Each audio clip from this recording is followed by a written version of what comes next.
There are voices that speak without sound, words etched not in ink, but in the very fabric of silence. My name is Dr. Evelyn Reed, and I listen to those voices. I dissect the syntax of shadows, the grammar of grief, the punctuation of pain. For years, I've been called upon to translate the unspeakable, to find meaning where others see only chaos. My world is one of patterns, of subtle inflections and hidden meanings. I see the ghost of a writer in every misplaced comma, the echo of intent in every chosen word. It is a solitary existence, often misunderstood, but undeniably crucial. Until now, it was a world I controlled.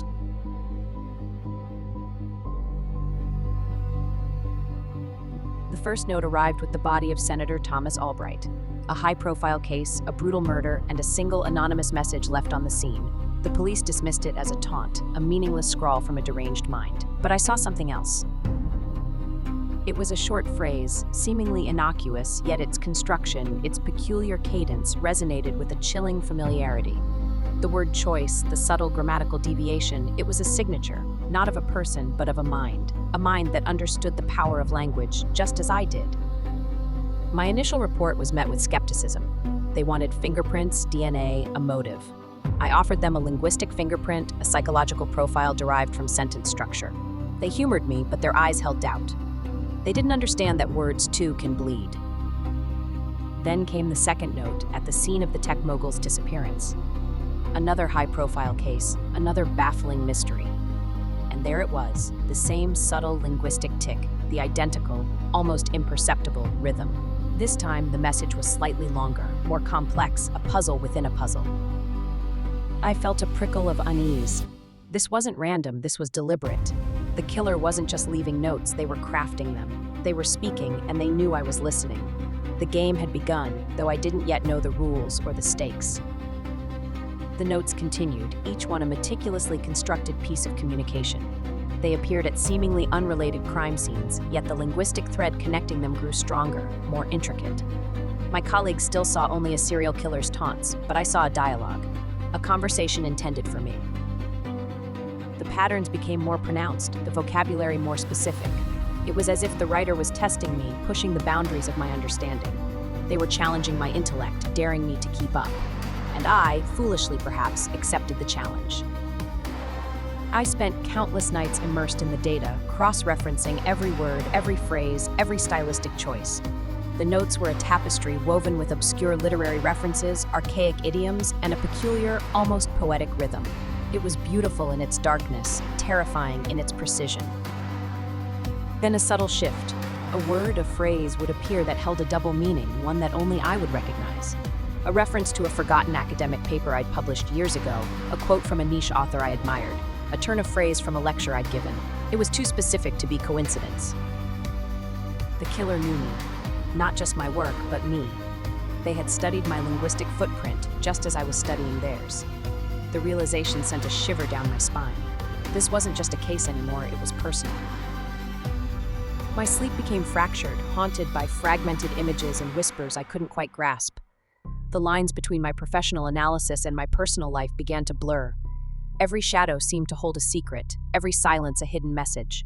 I felt watched, observed, analyzed. The notes were no longer just clues, they were invitations. Invitations to a past I couldn't recall, to a memory I had buried deep. The killer was not just communicating with me, they were trying to awaken something within me, something I had desperately tried to forget. The linguistic patterns began to coalesce around a specific period, a dark corner of my own history. The vocabulary, the allusions, the very structure of the sentences, they all pointed to a time I had consciously suppressed. A time shrouded in a fog of trauma and denial. I started experiencing vivid, unsettling flashbacks. Not clear memories, but fleeting images, sensations, fragments of conversations. A cold room, a hushed argument, the scent of old paper, the feeling of profound loss. Each one left me disoriented, gasping for air. The killer's messages grew bolder, more direct. They stopped hinting and started demanding. Remember, one note read, scrawled in a chillingly familiar hand. Remember what you chose to forget. Another, the truth has a voice, Evelyn. Can you hear it now? My colleagues noticed my deteriorating state. They attributed it to the pressure of the case, the gruesome nature of the crimes. They urged me to take a break, to step away. But I couldn't. I was trapped in this macabre dialogue, compelled to see it through. I delved into old records, dusty archives, anything that might jog my memory. I searched for connections, for names, for events that resonated with the killer's cryptic prose. The more I searched, the more the pieces of my past began to surface, like debris from a sunken ship. There was a university project years ago, a controversial study, a group of brilliant, ambitious students, a tragic incident that had been quickly hushed up, buried under layers of official reports and collective silence. I had been there. I had been part of it. The killer wasn't just seeking justice, they were seeking my justice. They believed I had a role in that forgotten event, a responsibility I had shirked. They were forcing me to confront a truth I had meticulously erased from my own narrative. The realization was a cold, hard knot in my stomach. The hunter had become the hunted, the analyst had become the analyzed, and the past, once a distant echo, was now screaming my name. The killer's presence became palpable. I felt their eyes on me, their breath on my neck. Every shadow seemed to hold a secret, every silence a hidden threat. The notes were no longer just intellectual challenges, they were direct threats, warnings, promises of retribution. I tried to retrace my steps from that forgotten time, to piece together the fragments of my memory. The university, the research group, the incident. It was all a blur, a painful void I had sealed off. But the killer was prying it open, one agonizing word at a time. I sought out old acquaintances from that period, people I hadn't spoken to in decades. Their faces were etched with time, their memories often hazy, but their discomfort was clear. They too had tried to forget. They too carried the weight of that unspoken past. One former colleague, a brilliant but troubled student named Marcus, spoke in riddles, his eyes darting nervously. He hinted at a betrayal, a cover-up, a life destroyed. He spoke of someone who had been wronged, someone who had lost everything. His words were vague, but the implication was chilling. The killer's messages grew more specific, referencing details only Marcus or I would know. They were watching my every move, listening to my every conversation. The game was escalating, and I was losing control. I realized the killer wasn't just trying to make me remember, they were trying to make me confess. To myself, to the world, to them. They wanted me to acknowledge my part in the tragedy, to accept the blame I had so carefully avoided. My life was in danger, not just from the killer, but from the truth itself. The more I remembered, the more vulnerable I became. The killer was not just a perpetrator. They were a judge, a jury, and an executioner, and I was on trial. The weight of the past pressed down on me, suffocating. I was no longer just a forensic linguist. I was a character in a story I had tried to erase, a story written in blood and silence. And the final chapter was rapidly approaching. A new note arrived, not at a crime scene, but directly to my office. It was a single, chilling sentence. The final act begins where it all ended. Below it, a set of coordinates, a location I recognized with a sickening jolt, the abandoned research facility where the incident had occurred. My heart pounded in my chest, a frantic drum against my ribs. This was it, the confrontation I had both dreaded and desperately sought. I knew going alone was reckless, but I also knew this was a conversation only I could finish. The facility was derelict, overgrown, a monument to forgotten ambition. Dust motes danced in the slivers of light piercing the broken windows. The air was heavy with the scent of decay and the ghosts of old memories. Every creak, every whisper of wind sent a jolt of fear through me. I walked through the decaying corridors, each step echoing the silence. The memories flooded back, vivid and brutal. The experimental drug, the ethical breaches, the desperate attempts to cover up the catastrophic results. And then, the face of the young research subject, his eyes wide with terror, his body convulsing. And then, the face of the killer, standing in the shadows of the main lab, illuminated by a single flickering emergency light. It was Marcus. Not the Marcus I remembered, but a gaunt, haunted version, his eyes burning with a cold, relentless fire.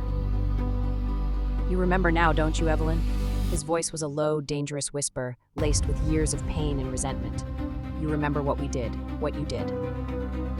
He spoke of the cover-up, the way we, the brilliant young researchers, had sacrificed the truth and a life to protect our careers. He spoke of the subject, a brilliant young man named David, whose life had been irrevocably destroyed by our reckless ambition. You were the one who wrote the official report, Evelyn, Marcus continued, his voice rising.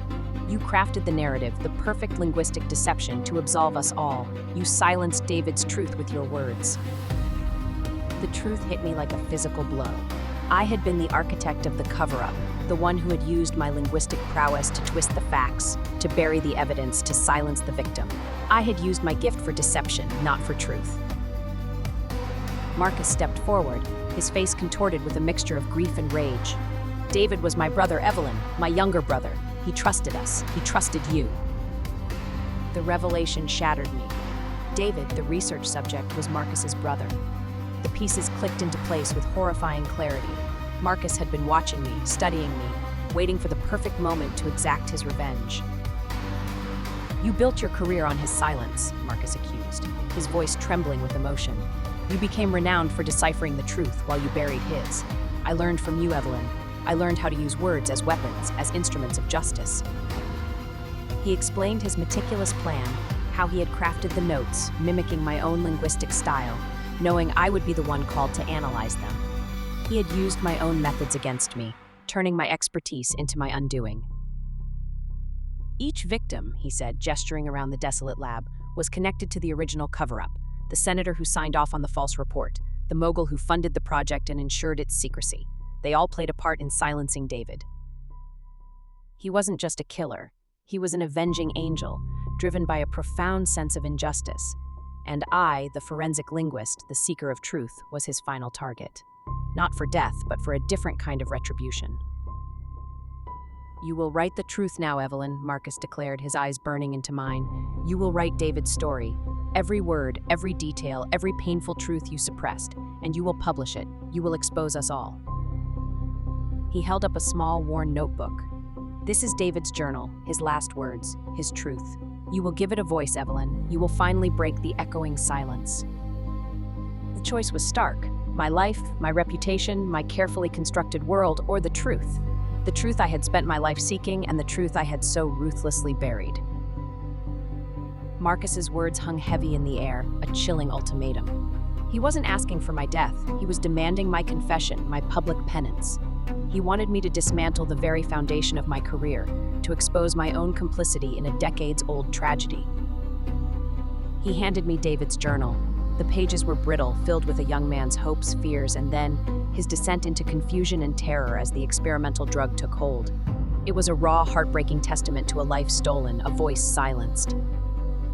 I looked at Marcus, his face a mask of weary determination. He had become a monster, driven by grief and a twisted sense of justice. But in his eyes, I saw the reflection of my own guilt, my own buried shame. You will write it, Evelyn, he repeated, his voice softer now, almost pleading. You will give David his voice back, or I will ensure that your silence and your complicity are exposed in a far more brutal way. The journal in my hands felt immense, a burden of truth I could no longer evade. My entire life had been built on the premise of deciphering hidden meanings, of bringing clarity to chaos. Yet, I had been the one who created the most profound chaos, the most insidious deception. The choice was not just about saving my own skin. It was about finally confronting the ghost of my past, the trauma I had suppressed, the moral compromise I had made. It was about acknowledging the profound injustice I had helped perpetuate. I looked at the decaying lab, at the shadows that seemed to writhe with unspoken pain. I looked at Marcus, a man consumed by a righteous fury, and I looked at David's journal, a silent scream waiting to be heard. The echoing silence of that place, of that forgotten past, demanded to be broken. And I, the forensic linguist, the master of words, was finally ready to speak the truth, no matter the cost. The story was not over, it was just beginning. And this time, I would write it with honesty, with remorse, and with the full weight of my own complicity.